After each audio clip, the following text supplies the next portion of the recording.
fringe still isn't a fringe. Hey guys, welcome back to my channel. Today I'm doing a video all about how I plan photo shoots. Photo shoots are obviously the biggest part of being a photographer, but sometimes people don't really put a lot of consideration and thought into planning them, and then they really struggle. I am definitely guilty of doing this. I definitely did not use the plan how I did my photo shoots, and it didn't turn out great, so I think I have got some pretty good tips now. Most of them are pretty self-explanatory, but I just think it's good to have them listed out. Okay, so first of all, you obviously have to start by picking a theme for your photo shoot. This is the most obvious tip out of all of them, but you cannot even begin to start planning if you don't have a theme. So yeah, get your theme picked. Once your theme is picked, I always make a mind map about all the ideas I have for photo shoots surrounding it. This could include things like locations, costumes, ideas, props, you know, things like that that are really going to bring together your entire photo shoot. And I think having it all out planned is a good way to visualize your ideas. I think having your ideas written down on a mind map is a really good idea to help you generate more ideas, as well as seeing which ones are going to be practical, which actually leads on to the next tip. So once your mind map is complete, use a highlighter to go through all of your favourite ideas. So once you have made a list of all your ideas, you need to basically refine them, which means going into much more detail about them. So talk about what time of day you're planning to shoot, how many models you'll need, if you'll need a hair and makeup artist, you know, things like that that are quite important to bringing your photo shoot together and getting the end result that you want. Once your list is all complete, evaluate it. This can be quite hard if you are so set and in love with an idea. I've done this several times. I've been dead set on an idea and I've had amazing ideas. I've wanted to get really amazing costumes and, you know, work with loads of models, and then I've looked at the cost. So as a student, you're likely not going to have that much spare money that you can invest in photo shoots at an early stage. For example, paying your models is probably not going to be feasible. You're going to want to collaborate with friends. Paying for a makeup and hair artist, again, is probably not going to be a feasible idea. So if you know a makeup artist that's willing to work for free, brilliant. Those things can quite easily be done. I think the main thing comes down to costumes and props. So if you want to create, for example, a really fantastical, mystical setting, how are you going to do that on a budget? So if you are a student, you are likely on a budget. Can you make these yourself? For example, if you want mushrooms in your setting, can you use cardboard to make them? Or can you get them quite cheap on Amazon, Etsy, things like that? If you can, it might be worth going back to the drawing board or looking for ways around though. If you can Photoshop the items that you want onto your photograph, can you do that? That's another way around.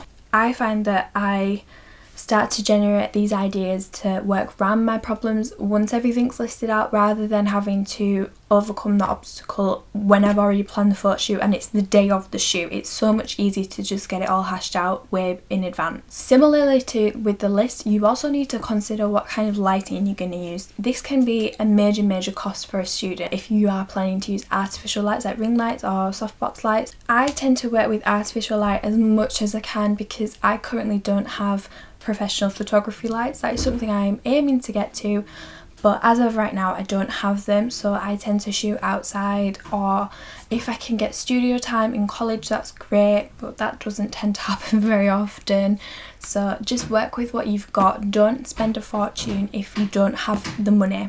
What is it about lockdown? Everyone is just building. Like my dad is building a new garden, next door doing something. There's just constant banging. It's very distracting. Once everything is planned and listed, start prepping everything. So I tend to ask my models to do their own makeup, or I will do it for them, even though I'm not amazing at makeup. I will attempt to do it, but the model I work with the most, she's really good at doing her own makeup. She can produce stunning looks, so that is one thing I will ask for in advance. I will tell her what kind of look I want, so she has time to practice with that, or if I'm doing it myself, it gives me a chance to practice as well. That's another really cost-effective thing to do, is working with your model on makeup and hair, doing it yourself or asking them to do it for you. You've just got to remember, at the end of the day, you can produce really stunning pictures on a budget. You've just got to be a bit creative in what you do. So that's why planning for a photo shoot is so important. It gives you the opportunity to work around any issues, and I find that my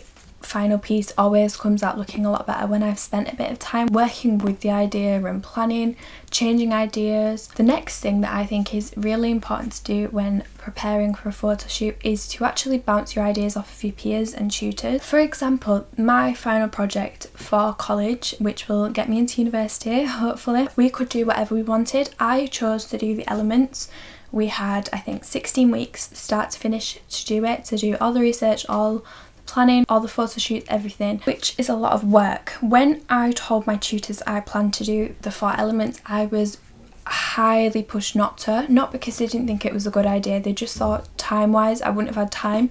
I've since condensed that down to fire and water, and looking back I would have really struggled to do all 4 elements, so I'm glad I took their advice. Also with friends, I've bounced ideas off of photo shoots. I've managed to come up with much more interesting ideas for future photo shoots because I've worked with my friends and, you know, we bounce ideas off each other. So just keep talking to the people around you if you want to produce really good work. You might have an idea and your tutors or friends will push you even further, especially tutors. They are always pushing you to do the best that you can. So yeah, just keep bouncing your ideas off of the people around you. So just before the day of the photo shoot, go to your location if you are, for example, picking a more nature-based landscape. If you're not working in a studio, visit that location and try shooting as many angles as possible. What I mean by this is, don't just go there on the day, set your camera up where you think is good and just snap away, because 9 times out of 10 you will find a better angle after that. So if you can go with your model, I would highly recommend doing that. Practice the different poses that you want. If you are lucky enough to have good lighting that you took yourself, make sure that you can actually set it up and just work with different angles. Whether you want to do close up, far away, just work with different angles and lighting and everything else that goes with it, just because on the day you probably don't want to be spending all that time trying to find the perfect angle. You want to go in knowing exactly what you want to shoot. Also, by doing these test shots, you might end up finding that one angle that just really blows you away and you're like, yeah, this is perfect. Make a note of that somewhere, whether it's in a diary, journal, or you take a picture of your setup on your phone, just so that when you come to setting up you can do it really quickly. Especially if you are working with natural light, you want to make sure you're shooting at the right time of day as well. That's something I forgot to mention. If you are working with natural light, so you're just using the sun as your lighting, test shots are so important. You don't want to arrive on the day and find that no matter what, whether it's bright sunlight, overcast, that you just cannot get the right lighting. So I would say just test shot a few times, don't just do it once. Do it when it's bright and sunny, do it when it's cloudy, do it when it's raining, just so you know that no matter what the weather's going to be on the day of your photo shoot, you can do it.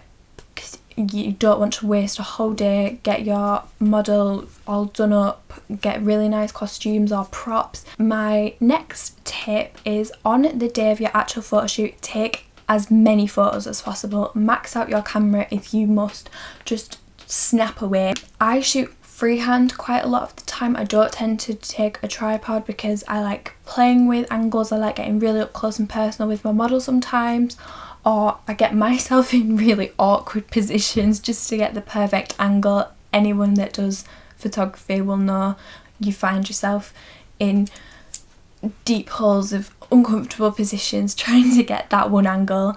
I've been laid across a floor. Oh, it's not good. So because I don't tend to work with a tripod, some of my photos will obviously come out quite shaky or blurry as I'm moving. I can't stand like a statue forever. That's why I do honestly take hundreds of pictures on photo shoots, because you might think you've got the one and then you'll blow it up in Photoshop or whatever you're using to edit and realise, shit, this looks really blurry, this looks slightly off centre, or you know, there's a slight fuzz, the lighting's not right. So if you can take as many photos as possible, you're going to find it so much easier when it comes to editing. You might have to go through loads and you end up deleting hundreds of pictures, but I think it's worth it to get that one amazing shot rather than having to reshoot at a later day because you've got none that work well enough for you. I've done this several times. I've come to edit and none of the pictures will work. I know the thought of doing a full-on photo shoot is low-key very, very scary. I am so intimidated every time I have to do it. I don't feel comfortable enough demanding that people stand a certain way and look a certain way. So it is all about confidence at the end of the day. but planning and preparing for a photo shoot definitely helps build your confidence and get better results. If you enjoyed this video, please give it a thumbs up. Leave a comment down below of anything you do different to me to prepare for a photo shoot. Make sure you subscribe and turn on that bell icon so you don't miss any of my future uploads, and I will hopefully see you in the next one. Bye!